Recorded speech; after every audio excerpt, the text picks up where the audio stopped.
The complicated but extremely important business of supply chain finance is once again under the microscope. The impending collapse of Greensill will only strengthen calls for reform. Supply chain finance is a very old business. Here's how it usually works.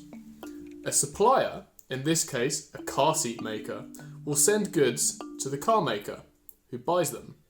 Now, the seat maker wants the money very quickly. Maybe they want to make some more seats. Whereas the car maker wants to pay much later on. They might not have the money immediately, or they might have better things to do with their cash. So what happens is, a lender, like a bank, will step in, pay the supplier now, and claim the money back from the car maker later on. They get to keep the difference between these two figures as their own fee. Now, Lex Greensill's company arranged many such deals, and some more exotic ones besides. But it didn't primarily use its own money to fund them.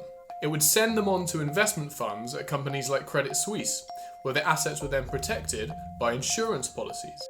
But as soon as the conveyor belt stopped, because the insurance companies got spooked, the whole process froze.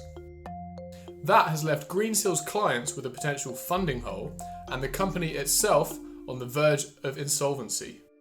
So why does this matter? Well, it's just the latest problem in the supply chain business. We're seeing a repeating pattern now of companies becoming over-dependent on the product and then finding themselves in a spot of financial bother when it's suddenly withdrawn. The problem is partly because accounting rules allow companies to avoid treating supply chain loans as debt on their balance sheet. Many investors and rating agencies have long called for this to change. The Greensill saga should give that mission some added impetus.